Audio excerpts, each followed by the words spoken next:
네, 오늘 드디어 마지막 시간입니다. 네, 이제 10번째 성경 속 지리 여행을 하게 되고, 이제, 김경희 사모님이 연말까지 해달라는 그런 말씀을 해주셨는데, 네, 네, 감사합니다.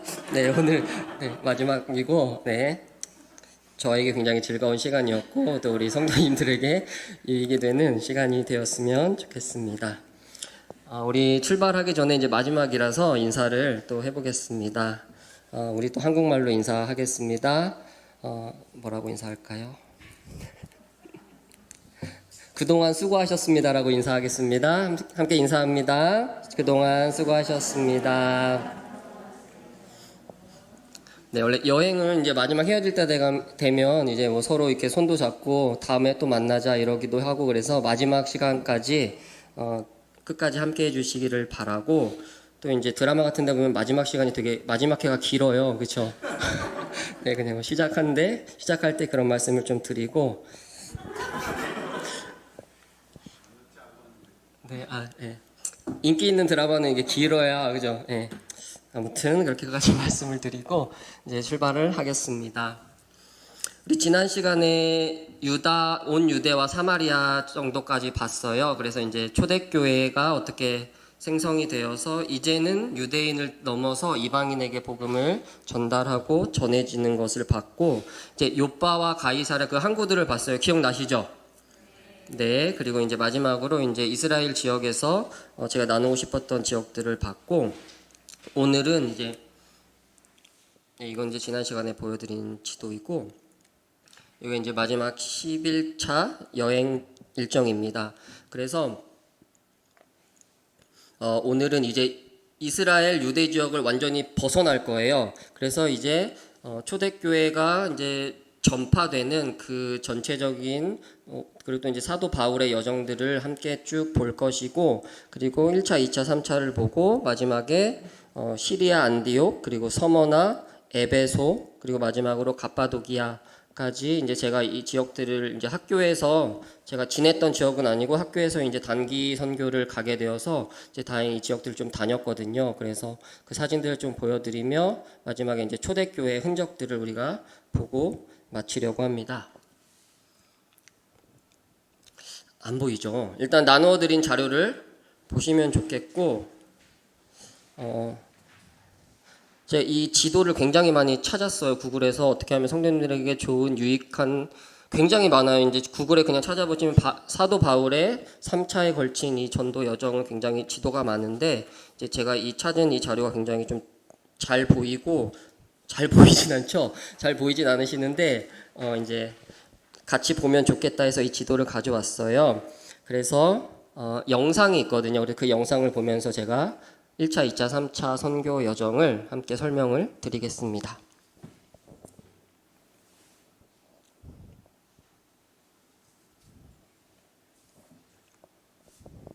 나눠드린 자료를 같이 보시고 또 앞을 보시면서 함께 봐주시기 바랍니다.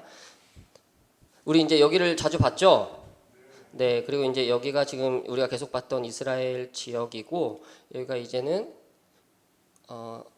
초대 교회 복음이 전파되는 지역입니다.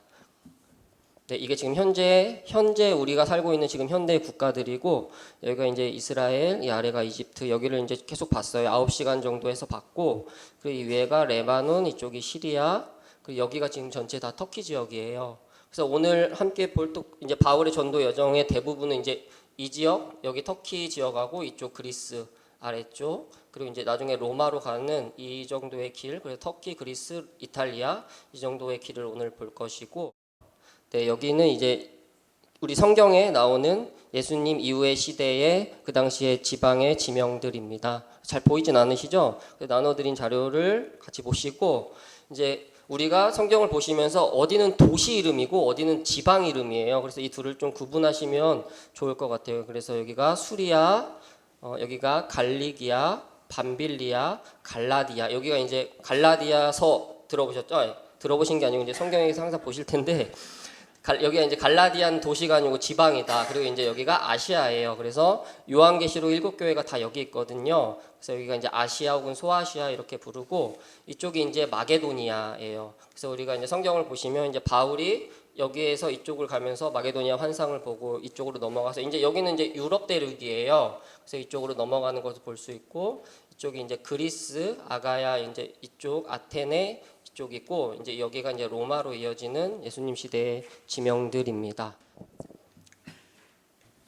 네, 이제 사도행전을 보면 이제 바울부터 시작을 할 건데 예루살렘이 여기 있어요. 작죠. 근데 바울이 예루살렘에서 다메섹으로 올라가는 길에 예수님을 만나게 돼요. 그래서 예수님이 바울에게 나타나셔서 네가 그렇게 박해하는 내가 예수다 직접 말씀을 하시고 이제 바울이 여기서 바로 회심을 하게 되고 이제 헬라파 유대인들이 바울을 죽이려고 해서 우리 가이사랴 지난 시간에 봤죠? 네, 여기 가이사랴예요. 가이사랴로 오게 돼요. 그리고 바울이 이제 형제들의 도움으로 바울의 고향인 다소로 가게 됐는데 다소가 이 위에 있어요. 그래서 육지로 갔거나 혹은 이렇게 갔거나 네, 하게 되고 이제 1차 전도 여행입니다. 1차 전도 여행 네, 멈춰 주세요. 이 동영상인데 지금 조금 빨라요. 그래서 멈추면서 진행을 하겠습니다. 이제 이 지역에서 이제 초대교회가 선교가 되고 복음이 전파되는데 가장 중요한 지역이 어디냐면 크게 두 개를 꼽자면 하나는 이제 예루살렘 공회가 열렸던 예루살렘 교회가 있고 그 다음에 이제 선교의 어떤 복음 전파의 전초 기지로 여기 위에 안디옥이 있어요. 우리 함께 따라해 볼게요. 수리아 안디옥. 네. 안디옥이 지금 성경에 보면 여기 안디옥이 하나 있고 이쪽에 이제 안디옥이 하나 더 있어요. 그래서 이 두 개가 성경에는 안디옥 나와서 헷갈리실 수 있는데 여기가 수리아 지방이라서 수리아 안디옥이라고 부르고 이제 여기에서 계속해서 바울과 바나바 그리고 그 위에 동료들을 파송을 시켜서 여기를 계속 복음을 전하다가 다시 여기로 오고 복음을 전하다가 다시 여기로 오고 하기 때문에 여기가 본부라고 생각하시면 될 것 같아요. 이 수리아 안디옥이 이제 본부가 되고 이쪽에는 비시디아 안디옥이 나타나게 됩니다. 이제 1차 선교 여행 때 나가게 되는데 이제 동영상을 보면서 계속 진행하겠습니다. 넘겨주세요. 그래서 이제 안디옥 대표자들이 이게 4명이 이제 나오고 바울은 처음에 1차 선교 여정을 하면서 바울과 바나바가 같이 가게 돼요. 그래서 바울과 바나바 그리고 마가를 수행 요원으로 해서 이 아래가 이제 구브로 사이플러스라는 섬이에요. 그래서 이렇게 루트가 나눠드린 거에 파란색 루트예요. 그래서 파란색 이렇게 가게 되고 여기서 서기오 바울을 복음 전파하고 이제 배를 타고 위로 올라가요. 그래서 이 버가 멈춰주세요. 네, 이 버가에서 이제 마가복음을 쓴 마가인데 마가가 이제 바울을 따라가다가 이쪽에서 어떤 이유에서인지 모르지만 다시 예루살렘으로 돌아가게 돼요. 근데 아마도 학자들은 여기에 이제 큰 산맥이 있고 이 여정이 쉽지 않기 때문에 마가가 그 당시에 믿음이 출중하지 않아서 이렇게 좀 되돌아간 것으로 보고 있어요. 그래서 이제 마가가 다시 내려가고 이제 바울은 이쪽으로 올라가게 돼요. 네, 넘겨주세요. 그래서 이쪽이 이제 비시디아 안디옥이에요. 그래서 안디옥에 올라가게 되고 초기 1차 선교 여정은 바울이 주로 유대인 회당에서 복음을 전파하고 이제 그리스도가 예수가 그리스도다 이 복음을 계속해서 전하게 돼요. 그래서 이제 버가, 안디옥, 이고니온, 루스드라, 더베 이렇게 쭉 이어져서 여기까지 가고 그리고 이제 루스드라에서 멈춰주세요. 루스드라에서 바나바를 제우스라고 하고 바울을 헤르메스라고 생각하는 이 사람들 헬라 사람들을 만나게 되고 이쪽에서 이제 바울이 죽은 줄 알고 유대인들이 쫓아내요. 시체를 쫓아냈는데 바울이 죽지 않고 다시 복음을 전하는 이런 일들이 있고 네, 넘겨주세요. 이제 1차 선교 여정은 여기서 멈추고 다시 되돌아가요. 그래서 바울이 복음을 전했던 지역들을 쭉 다시 되돌아가서 이 버가에서 아탈리아에서 배를 타고 다시 이렇게 안디옥으로 오는 것이 1차 선교 여정입니다. 네, 멈춰주세요. 1차 선교 여정을 하고 나서 이제 사도행전에 보면 예루살렘 공의회가 열려요. 네, 넘겨주세요. 예루살렘 어디 있죠? 네, 요 아래 있어요. 그래서 이제 바울과 바나바가 이 아래를 내려가게 되는데 그 이유는 뭐냐면 이제 유대인들은 할례를 반드시 행해야 됐어요. 그러니까 하나님의 백성이라면 이 할례를 하는 것이 구원받은 표징이라고 계속해서 믿고 있었는데 그렇다면 유대인이 아닌 사람들의 복음이 전파되는데 그럼 이 사람들에게도 할례를 행해야 되느냐 이 문제로 이제 서로 다툼을 하게 되고 이 문제를 어떻게 해야 되느냐 해서 이제 예루살렘 전체에서 초대교회 어떤 장로들과 이렇게 위에선 파송된 바울과 바나바 몇 사람들이 이렇게 예루살렘 공의회를 크게 하게 되고, 이 당시에 예루살렘 공의회 이제 감독 가장 이 전체를 총괄했던 사람은 이제 예수의 형제 야고보라고 알고 있고, 이제 여기서 이제 이방인들에게 그러면 유대인의 율법을 지우는 것이 너무 힘들다, 우리도 너무 힘들었다, 베드로가 이제 이런 말을 하고, 그리고 이제 네 가지의 결정을 하게 돼요. 이제 넘겨주세요. 네, 그래서 예루살렘 공의회가 이루어지고, 그래서 다시 위에 안디옥에 올라가서 이제 결정들을 말하게 되는데, 이제 네 개는 이제 성경에 다 나와 있죠. 그래서 우리가 다 아시는 대로 우상에 더러운 것, 음행, 그리고 목매어 죽인 것, 그리고 핏째 먹지 말라, 이 네 가지만 이방인들에게 하지 못하게 해라. 그리고 그 이외에는 예수를 통해 우리가 구원받은 것이기 때문에 우리도 버거운 이 율법의 짐을 지우지 말자, 이런 결정을 하게 되고, 이 예루살렘 공의회는 우리 장로교회에서 노예를 성경적 근거로 보고 있는 아주 중요한 회의입니다. 네, 넘겨주세요. 그리고 이제 2차 선교 여정을 가게 되는데, 2차는 이제 바울과 바나바가 찢어져요. 바나바는 여기에서 되돌아갔던 마가를 같이 데리고 가자. 그리고 바울은 마가는 그때 보니까 되돌아가더라, 나 같이 못 가겠다, 이제 이런 투쟁이 서로 하게 되어서 마가 바나바는 이 아래로 가게 되고, 바울과 실라는 다시 위쪽으로 가게 돼요. 그래서 여기서 디모데를 만나고, 네, 넘겨주세요. 그래서 1차 선교 여정을 갔던 데, 네, 멈춰주세요. 1차 선교 여정을 갔던 데를 계속 돌아서 잘 복음을 만끽하고 살고 있는지 이런 것들을 바울이 보고, 그 다음에 바울의 생각으로는 여기를 가려고 했어요. 여기가 이제 아시아 지역이라고 했죠. 우리 요한계시록 7교회가 있는 이 지역을 가려고 했는데, 성령이 막아서 이쪽으로 가죠. 드로아에서 우리가 잘 아는 것처럼 마게도니아 환상을 여기서 보게 돼요. 그래서 마게도니아 사람 이쪽으로 오세요 해서, 이쪽이 이제 마게도니아거든요. 그래서 이쪽으로 넘어가게 됩니다. 네, 이제 우리가 잘 아는 지역들이 나와요. 여기가 이제 빌립보, 예, 여기서 루디아를 만나게 되고, 네, 넘겨주세요. 데살로니가가 여기 있어요. 그리고 빌립보, 데살로니가, 여기는 다 이제 바울이 지나가면서 교회들이 생겨나요. 베레아, 그리고 여기에서 이제 바울의 신변을 위협을 느껴서 바울만 이제 아덴, 이제 지금의 아테네예요. 아테네로 가게 돼요. 그래서 이 아래가 지금 그리스 아테네거든요. 그래서 이렇게 내려가서 바울이 먼저 여기를 가고, 네, 멈춰주세요. 이제 아테네는 그 당시에 그리스의 수도이고, 이제 그리스 철학과 문화와 어떤 그리스 신앙 지금도 많이 들어보셨죠? 그런 것의 중심지였기 때문에 이제 성경에도 어떤 에피쿠로스 아빠 스토아 철학자 이런 사람들과 서로 논쟁했다는 말씀이 성경에도 있고, 네, 넘겨주세요. 이 아덴에서 여기가 이제 고린도거든요. 바울과 실라와 디모데가 합류하게 되고 이쪽 고린도로 넘어가게 됩니다. 그래서 이 고린도에서 쓴 최초의 서신서가 데살로니가 전서이고, 이쪽 이제 여기가 문제 생겨서 여기가 쓰고, 그리고 이제 고린도에서 갱그리아에서 바울이 서원하고 머리를 깎는 일을 하게 되고, 이제 이쪽으로 넘어가요. 여기가 우리가 이제 성경에 잘 알고 있는 에베소예요. 그래서 이쪽에 에베소로 넘어가서 브리스길라와 아굴라를 이 고린도에서 만나고, 이쪽에서 브리스길라 아굴라를 남겨두고 계속해서 여기서 복음을 전하게 하고, 이쪽에서 이제 배를 타고 아래로 내려옵니다.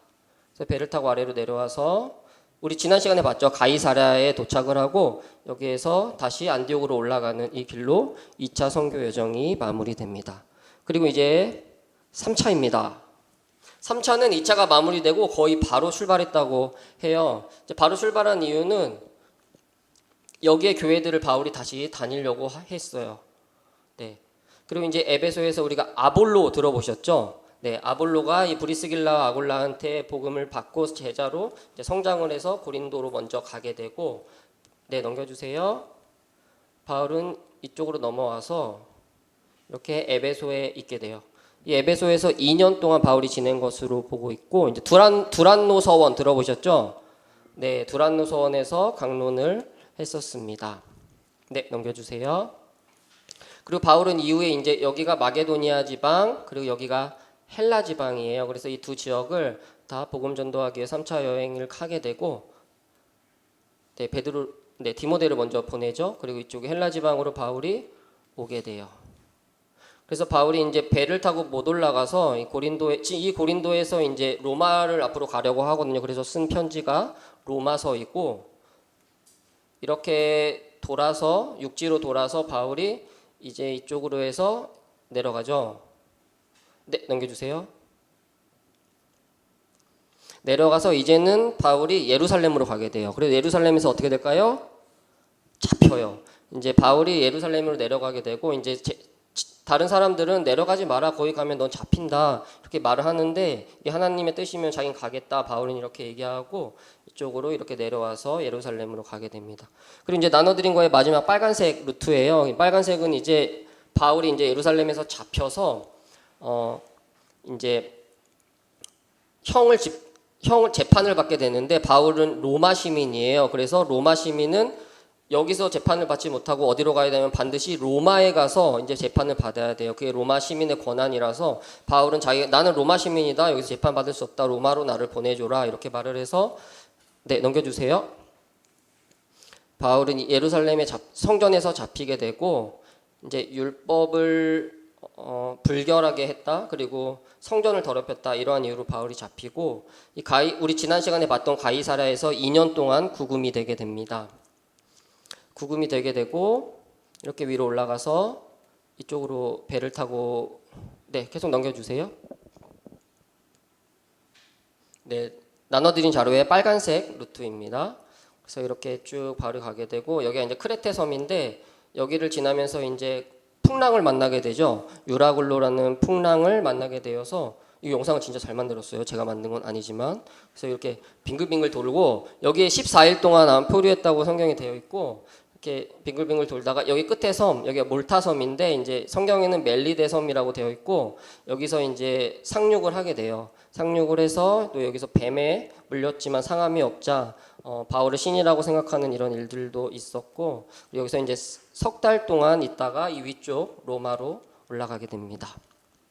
바울은 여기서 로마에서 구금이 되고 근데 이제 우리가 사도행전 이제 거의 뒷부분이에요. 이제 쭉 성경을 보시면 바울이 여기서도 감옥에서 원래 지내야 되는데 감옥에 지내지 않고 감옥에 자리가 없어서 외부에서 방을 얻은 그 관리하는 사람이 외부에서 세를 얻게 해서 거기서 바울이 또다시 복음을 전파하고 이후에 바울은 풀려나게 되고 다시 이제 가려고 했던 스페인 서버나라고 하는 스페인 쪽으로 가게 되고 거기서 복음을 3차, 4차 전하고 3번 정도 잡혀서 이제 바울이 순교를 하게 됩니다. 네, 영상은 여기까지고요.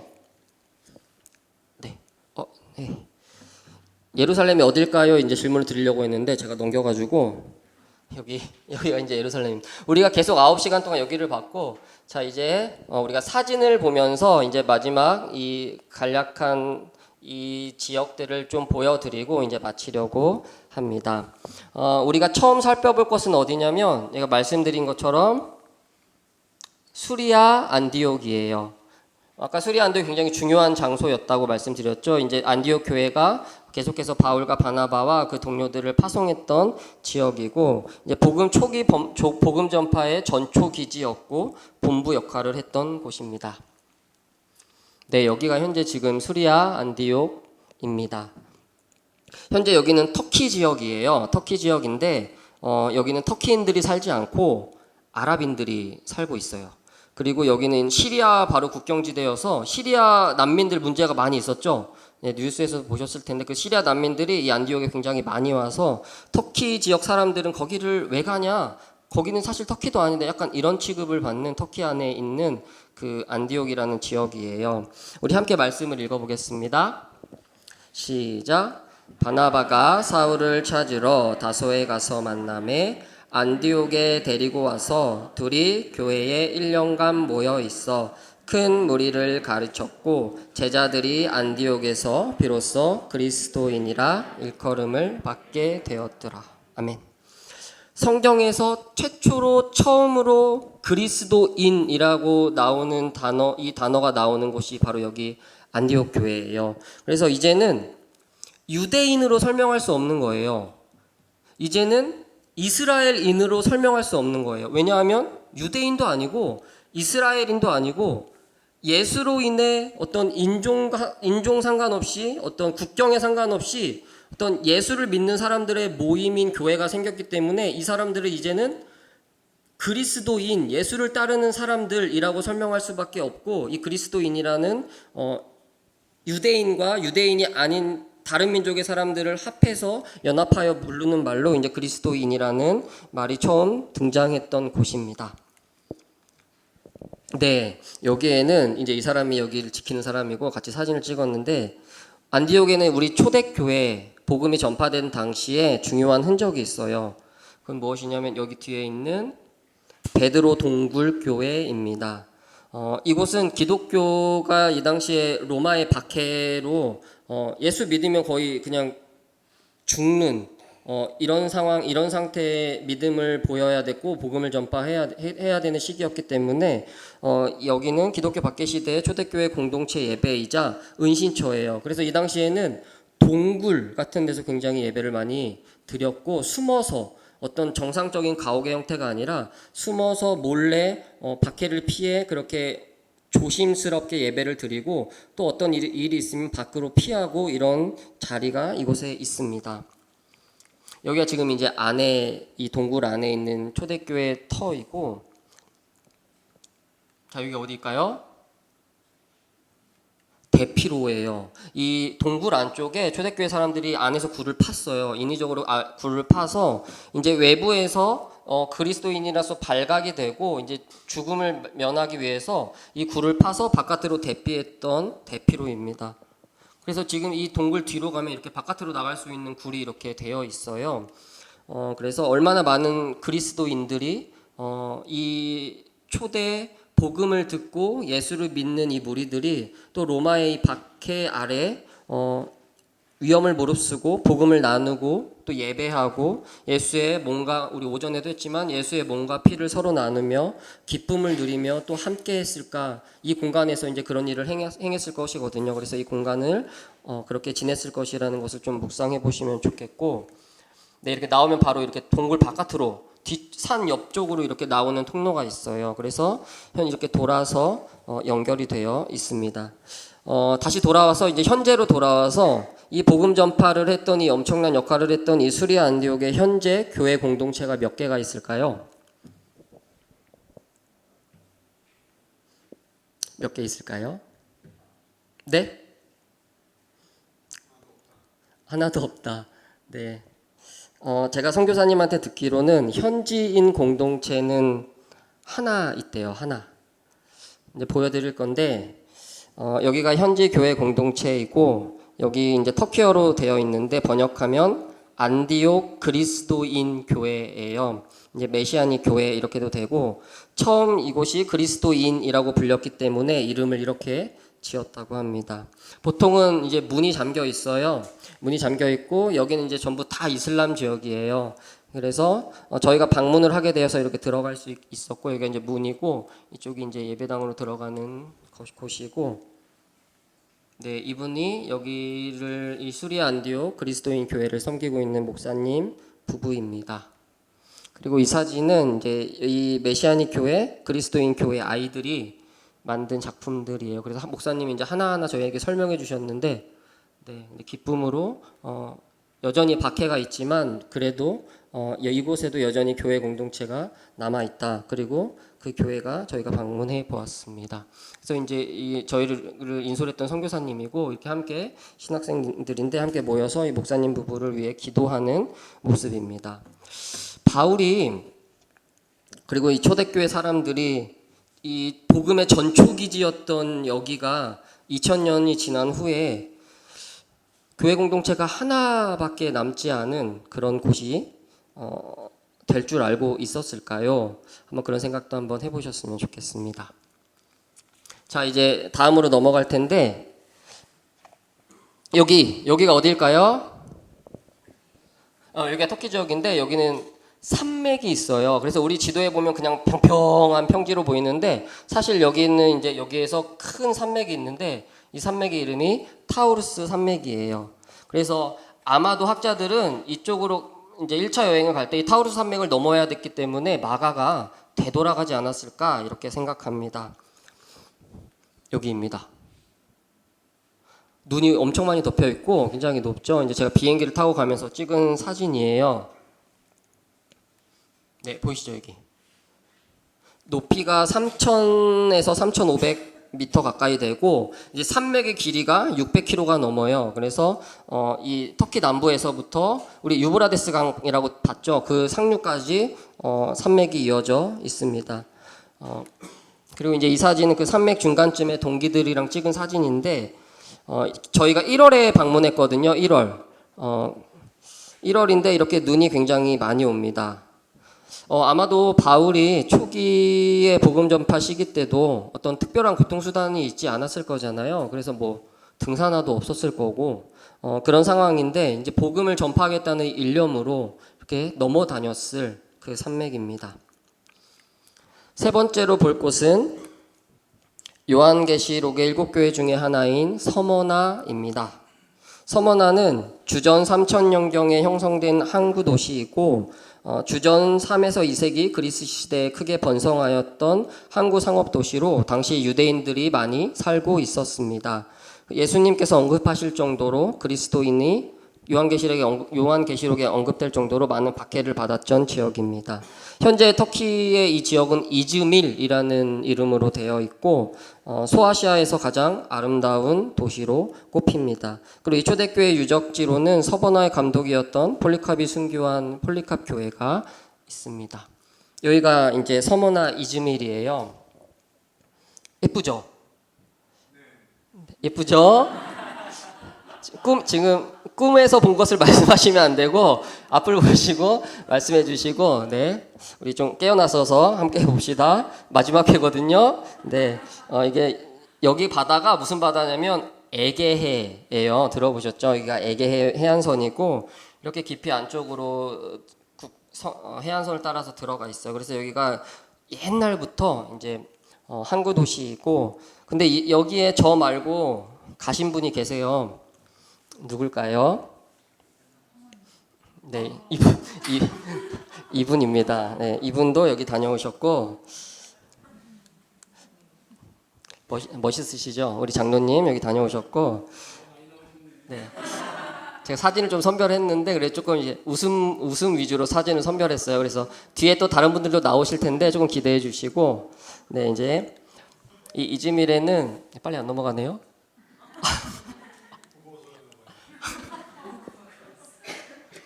네, 이즈밀에는 이제 고대 서머나 도시의 터가 있어요. 그리고 네, 여기가 이제 폴리캅이라는 감독이 순교했던 교회입니다. 이 폴리캅은 이름을 들어보신 분들도 있을 텐데 예수님 서기 주후 156년에 순교하게 돼요. 박해로. 이 폴리캅은 우리가 성경에서 보는 사도 요한의 직속 제자예요. 그래서 에베소에서 직속 제자로 키워졌고 이 서머나의 감독으로 있다가 로마의 박해 아래 내가 86년 동안 믿었던 구주를 내가 배신할 수 없다라는 말을 남기고 화형을 당하게 돼요. 그리고 이제 불에 태웠는데도 죽지 않아서 칼에 찔려서 죽었다고 되어 있습니다. 이 폴리캅의 기록은 굉장히 정확한 사실을 바탕으로 되어 있어서 이제 초대교회 역사에서 이 폴리캅의 순교는 항상 등장하는데 그곳이 여기 서머나에 있는 지금 폴리캅 교회입니다. 네. 들어가는 교회 입구이고 이건 이제 폴리캅이 그 감독으로 있던 교회 터 위에 추후에 카톨릭에서 세운 예배당입니다. 그 다음 볼 곳은 에베소예요. 서머나에서 바로 아래쪽에 이제 들어간 해안가가 에베소이고 이 에베소도 항구 도시이고 요한계시록 7교회 중에 하나이고 바울이 2년간 머물며 전도하고 말씀을 가르쳤던 굉장히 중요한 도시입니다. 그리고 에베소에서 브리스길라와 아골라가 머물면서 복음을 전파했던 장소입니다. 현재 이 터키의 에베소 자리에 현재 터키는 셀축이라는 도시예요. 셀축이라는 도시이고 여기에는 우리가 성경에서 우리 한 목사님과 보고 있는 요한복음, 요한 1, 2, 3서, 요한계시록을 기록한 사도 요한이 죽어서 묻혀 있는 장소가 있습니다. 굉장히 크죠. 네, 여기가 이제 성 요한 세인트 요한 교회 예배당이고요. 네, 여기가 이제 더 텀 오브 더 세인트 존이라고 되어 있죠. 그래서 사도 요한이 예수님이 마리아를 사도 요한에게 부탁하거든요. 어머니 마리아를. 그래서 사도 요한이 예수의 어머니 마리아와 함께 이곳 에베소에 와서 마지막 여정을 보내게 되고 이곳에서 묻혔다고 전해지는 장소입니다. 그리고 여기가 이제 그 당시에 사용했던 세례터, 세례를 베풀었던 장소이고, 여기 어디일까요? 이제 보통 에베소를 치면 다 거의 이 그림이 나올 거예요. 네. 여기가 바로 요한계시록 1교회 중에 하나이고 요한이 2년간 머물며 강론했던 장소입니다. 여기는 도서관이에요. 셀축 도서관이고 학자들은 바울이 강론했던 두란노 서원 자리가 여기라고 생각하고 있고 그 이후에 이 셀축 도서관이 세워진 것으로 보고 있습니다. 이 에베소는 가보시면 다른 어떤 지역보다 굉장히 커요. 그리고 굉장히 크고 로마식 도시로 가장 크게 지어서 그 당시에 로마 시대에 이 도시가 얼마나 큰 도시였는지를 알 수 있고 이제 이곳은 에베소에 있는 성모 마리아 교회이고 431년 에베소 공의회가 열렸던 장소입니다. 네, 이제 이 앞쪽이 중앙시장이 있던 자리라고 하고 또 여기에 저 말고 다녀가신 분들이 계십니다. 네, 이분들입니다. 여기 반가운 분들 계시고 이 뒤에 보면 사람이 굉장히 많아요. 그죠? 잘 안 보시죠? 이 뒤에 지금 다 사람들이에요. 그래서 여기 관람객들도 굉장히 많이 오고 여기가 이제 이 여기 도서관이거든요. 도서관까지 이어지는 메인 도로가 있습니다. 네, 여기가 바로 이제 메인 거리이고 이제 에베소의 메인 거리 이름이 이제 루레테스 거리라고 하고 이제 지금으로 따지면 이제 에베소의 가로수길이죠. 그래서 이 에베소 가로수길을 걷고 계시는 우리 권사님과 사모님의 아름다운 사진입니다. 여기는 하두리아누스 신전이에요. 그래서 이 에베소에는 이제 성경에 이제 아데미 여신을 많이 믿었다고 되어 있고 수많은 로마 신전들이 있어요. 지금도 있고 이 터가 여전히 남아 있고 이제 지붕은 없지만 기둥들이 다 남아 있어서 바울이 이러한 이방 신전이 있던 그 중심 도시였던 이 에베소에서 머물면서 너네는 헛된 진리를 믿고 있다. 진짜 진리는 예수다. 이 복음을 전했습니다. 그리고 여기가 이제 우리 로마식 도시에는 반드시 극장이 있다고 말씀드렸잖아요. 가이사라를 보면서 말씀을 드렸는데 여기가 이제 에베소에 있는 극장이에요. 굉장히 커요. 규모 이제 사진으로 보시면 좀 느낌이 오실지 모르겠는데 이제 찾아보니까 25,000명이 수용이 가능한 수준이에요. 그리고 원래는 이게 지금 다 깎였을 텐데 이게 다 대리석으로 원래 다 깔아놔요. 의자가 다 대리석이에요. 그러니까 얼마나 큰 규모로 이 에베소가 이 극장을 지었는지 알 수 있고 우리 성경에도 에베소에 이제 연극장이 나와요. 이제 그 장소로 추정이 되고 우리가 지난 시간에 봤던 가이사라는 수용 인원이 5,000명 정도거든요. 그러니까 거기에 있는 그 극장보다 한 5배 정도가 큰 로마의 중심지였던 도시입니다. 네, 다음에 볼 곳은 계시록 7교회 중에 하나인 라오디게아입니다. 이곳은 교통의 중심지예요. 그래서 이 에베소에서 이제 배들이 들어오면 이쪽으로 가는 이쪽 메소포타미아 이쪽으로 가는 이 중심 루트에 이 라오디게아가 있고 라오디게아, 히에라폴리스, 골로새가 거의 10km 안으로 이 세 도시가 붙어 있어요. 그래서 우리 성경에도 보면서 말씀을 드릴 텐데 함께 이 세 지역을 좀 보겠습니다. 네, 그 극장이 그 극장 같고 그 돌이 그 돌 같은데, 네, 여기는 이제 얘가 좀 여기가 다르죠. 이게 거의 원형 그대로 되어 있다고 해요. 여기는 이제 히에라폴리스라는 곳에 있는 극장입니다. 우리 말씀을 먼저 읽어보겠습니다. 시작. 그가 너희와 라오디게아에 있는 자들과 히에라볼리에 있는 자들을 위하여 많이 수고하는 것을 내가 증언하노라. 이건 골로새서 바울이 보낸 편지인데 이제 여기서 그가라고 하는 사람은 이제 바울이 에바브라에게 문안하면서 이 편지를 쓰는 거예요. 그래서 이 에바브라가 너희와는 이제 골로새 교회겠죠. 그래서 너희는 골로새와 그리고 라오디게아와 그리고 히에라볼리에 있는 자들을 위하여 많은 수고한 것을 내가 증언한다. 이렇게 해서 이 골로새 지역과 라오디게아와 히에라볼리가 거의 붙어서 함께 쌍을 이루어서 교회들이 함께 있었고 또 서로 왕래하며 이런 편지들을 나누며 지냈다는 것을 우리가 성경을 통해서도 알 수 있습니다. 이 히에라폴리스 이제 성경에는 히에라볼리라고 되어 있고 이곳에는 이제 빌립 교회 터가 현재 남아 있어요. 네, 바로 여기입니다. 여기가 이제 빌립 교회 터이고 여기에 또 다녀오신 분들이 계십니다. 네, 이분들입니다. 아까 사진이랑 좀 다르죠? 이제 조금 여정이 힘드셨던 것 같아요. 그래서 이제 조금 이제 여독이 있으신데, 네, 이제 제가 이제 한성 목사님한테 터키 단기 선교 다녀오셨다고 해서 사진을 다 받았어요. 그래가지고 사진을 쭉 봤거든요. 그래서 이제 영상도 보고 했는데 아마도 여기에서 주일 예배 드리셨죠. 예, 이 히에라폴리스에 있는 이 빌립 교회 예배터에서 주일 예배를 드리셨습니다. 또 그 은혜를 또 다시 한번 묵상하시길 바라고. 네, 여기는 어디일까요? 예쁘죠? 네, 여기가 이제 판무칼레라는 지역이에요. 클레오파트라 들어보셨죠? 네, 클레오파트라가 온천수를 즐겼다는 그래서 유명한 판무칼레입니다.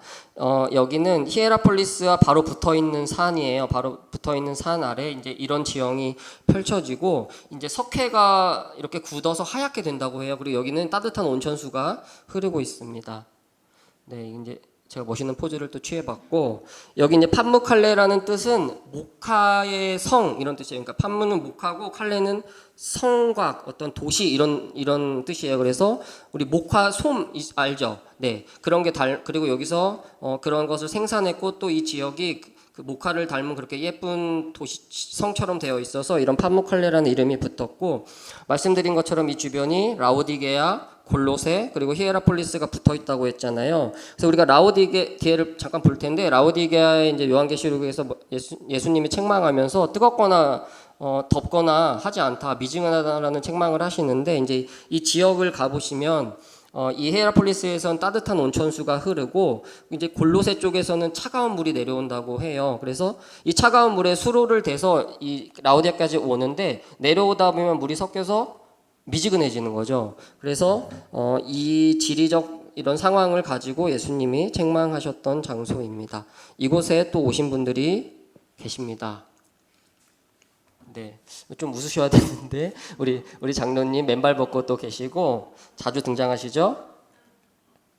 네, 이거 원래 사진 회상도가 더 좋은데 우리 옆에서 이렇게 정신없게 노는 이렇게 사람들의 사이에서 이렇게 평정심을 잃지 않으시고 이렇게 예쁨을 유지하고 계시는 우리 권사님 사진이고 그리고 이제 판무칼레에 이제 미녀 사총사가 또 있어요. 네, 그래서 여기 우리 동양에서 온 우리 미녀 사총사분들이 이렇게 있고 또 여기에 이제 혼자 지쳐서 쓰러지신 분도 계세요. 다 이렇게 즐기고 계셨는데 혼자 쓰러지신 분, 이렇게 지쳐서 쓰러지신 우리 목사님도 계시고, 네, 바로 여기가 라오디게아입니다. 금융과 무역의 길목이라고 되어 있고 이제 말씀드리는 것처럼 모직 면사업으로 유명했던 장소입니다. 그리고 이 라오디게아의 여기가 라오디게아 예배당 터라고 해요. 여기 십자가 보이시죠? 네, 그리고 여기도 중요한 문구들이 있고 문양이 있고 있습니다. 그리고 이제 마지막으로 볼 곳인데요. 마지막은 갑바도기아입니다. 우리 함께 말씀을 읽어보겠습니다. 시작. 예수 그리스도의 사도 베드로는 본도, 갈라디아, 갑바도기아, 아시아와 비두니아에 흩어진 나그네 곧 하나님의 미리 아심을 따라 성령이 거룩하게 하심으로 순종함과 예수 그리스도의 핏부림을 얻기 위하여 택하심을 받은 자들에게 편지하노니. 네, 이제 베드로 사도가 편지하는 베드로 전서에 보면 갑바도기아와 이렇게 갑바도기아 전체 지방을 이르는 말로 성경에 등장하는 장소입니다. 이 갑바도기아는 어떤 도시를 가리키는 건 아니고 예수님 시대에는 지방이라고 말씀드렸잖아요. 성경에는 2번 등장하는데요. 갑바도기아는 실제로 가보시면 굉장히 특이한 지형을 갖고 있어요. 이렇게 바위가 높이 솟아가지고 이렇게 버섯 모양으로 되어 있고, 이제 그 안에 이렇게 사람들이 깎아서 교회당, 비잔틴 시대의 교회당도 예배터도 있고 또 주거 지역도 있고 이렇게 되어 있는데, 저는 이제 그곳을 볼 것은 아니고 마지막으로 성경 지리를 마치면서 보고 싶은 곳은 바로 여기입니다. 베린구유라고 하는 지하 도시입니다. 여기가 지금 땅 지면이에요. 그리고 여기는 땅 아래입니다.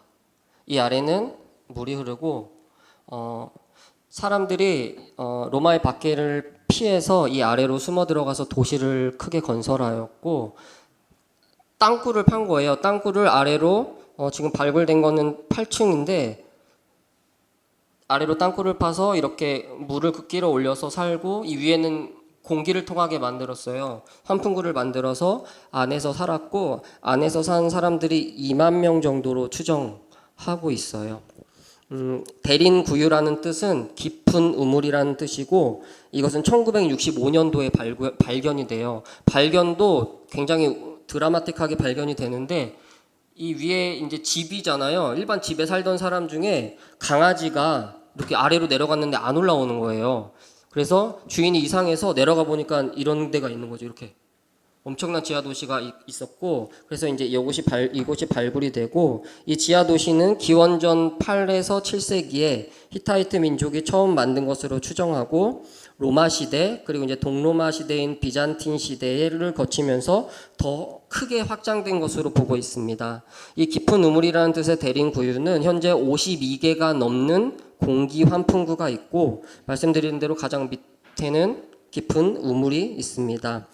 3층과 4층에는 거주지가 있고, 교회가 있고, 병기고가 있고, 터널이 있고, 십자가 모양으로 파놓은 교회당이 있고, 성찬식과 세례식을 가졌던 장소가 있습니다. 말씀드린 대로 2만 명 이상 거주했을 것으로 예상하고 있고, 신석기 시대 때부터 파서 사람들이 살았던 흔적들은 있는데, 로마의 박해를 피해 기독교인들이 더 넓혀 확장했을 것으로 보고 있습니다. 네, 이렇게 생겼습니다. 계속해서 아래로 이 지하 동굴이 이어져 있고, 초기 로마 기독교인들이 로마의 박해를 피해 땅 아래로 들어갔고, 이 거대한 지하 도시를 만들고 그곳에서 하나님을 예배하며 신앙 공동체로 살아가고 또 복음을 전했던 장소입니다. 여기 또 방문하신 분들 계세요. 또 이분들 여기 또 다녀오셨고, 여기 보시면 후레쉬가 켜져 있죠. 눈도 반짝반짝하고, 실제로 가보시면 깜깜해요. 그래서 아마 이 사진 찍을 때 후레쉬를 터뜨리셨을 텐데, 이 옆에 보면 이제 벽 같은데 옆에 초를 올려놓는 그런 자리들도 있습니다. 그리고 여기가 이제 그 밑에서 길어 올리는 우물이에요. 그래서 이제 지금도 이제 이렇게 밧줄이 되어 있고, 이제 물을 길어서 당시에 사람들이 생활했던 장소입니다. 그리고 여기가 어디일까요? 교회 공동체입니다. 여기 십자가 보이세요? 네. 벽에 이제 수많은 십자가들이 발견이 됐는데, 네, 여기도 보이시죠? 여기 됐고, 해상도가 좀 좋진 않는데, 제가 직접 찍은 사진인데 어두워서 잘 찍히진 않았는데, 네. 네, 그리고 여기 성인을 하려고 이렇게 광채를 한 건 아니고, 네. 학자들이 이 장소를 뭐라고 보고 있냐면 초대교회 예배당으로 보고 있어요. 그 이유는 이 방이 정확히 십자가 모양으로 파져 있어요. 그래서 이쪽에 지금 가로로 되어 있고, 이쪽에 이제 위에가 세로고 이쪽으로 이 아래로 길게 되어 있어서 십자가 모양으로 방을 판 초대교회 예배당터가 있습니다. 이곳에서 그리스도인들은 주님을 높이며 로마의 박해에 굴하지 않고 주님을 찬양했습니다. 이곳 갑바도기아의 교회 공동체가 몇 개 있을까요? 현재 이곳에도 1개 있다고 합니다. 네, 여기 있고, 이제 현재로 돌아와서 이곳은 저희 아내가 오랜 세월 알고 있는 선교사님 계세요. 그 선교사님이 현지인들과 공동체를 만들어서 이 동굴교회를 갑바도기아에 만들었고, 저희가 방문하여서 찍은 사진입니다. 이 뒤쪽으로 동굴이 있어요. 그래서 이게 이제 문이고, 네, 여기 이제 동굴 안쪽으로 지금도 공사를 하고 있어요. 동굴 안쪽에 동굴을 파서 이렇게 예배 공동체로 사용하고 있습니다. 제가 준비한 것은 여기까지이고요. 네, 드디어 이제 성경 속 지리 여행을 마치게 되었습니다. 이 여정이 우리 성도님들에게 어떠한 여정이었는지 한번 되돌아보시기를 바랍니다. 처음부터 쭉 한번 생각하면서 따라 보시면 좋을 것 같아요. 하나님께서 아브라함 한 명을 택하셔서 가나안 땅으로 밀어 넣으시고, 그리고 그 땅을 회복하기 위해서 일하셨던 하나님, 그리고 출애굽한 백성들을 이끌어서 이제는 한 사람이 아니라 하나님의 민족을 만드시고, 민족 단위로 하나님이 말씀하신 약속의 땅에 밀어 넣으시고, 그 나라를, 그 민족을 제사장 나라로 삼으시려고 했던 하나님. 그런데 우리가 봤죠. 하나님의 말씀에 순종하고 그 땅을 살아간 것이 아니라 수많은 이방 우상들을 섬기며 함께 생활하며 함께 결혼하며 네 것도 맞고 내 것도 맞고 하면서 죄와 타락으로 갔던 이스라엘. 그러나 하나님은 내버려 두지 않으시고, 그들을 그렇게 버려두지 않으시고 우리의 구주 예수 그리스도를 통하여 진정한 땅의 회복, 진정한 이스라엘, 진정한 만물의 회복을 시작하셨습니다.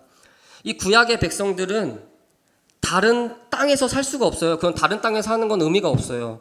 왜냐하면 하나님은 구약의 백성들과 가나안 땅에서 살아갈 것을 약속하셨기 때문이에요. 따라서 우리가 이 구약의 백성들은 오직 예루살렘 성전이 있는 이 가나안 땅에서만, 우리가 9번에 걸쳐서 살펴본 그 땅에서만 살아가야 되는 것이고, 그것만 그들에게 의미가 있습니다. 그러나 예수를 통해서 부름받은 신약의 백성들, 교회, 새로운 이스라엘, 이들은 가나안 땅이 아니라 이제는 그 땅을 벗어나서 하나님을 모르는 수많은 사람들에게 오늘 함께 본 사도행전 1장 8절처럼 땅끝까지 이르러 복음을 증언할 것을, 그렇게 증인이 될 것을 하나님이 명령하셨습니다. 이 예수로 인해서 땅의 개념이 완전히 바뀌는 거예요.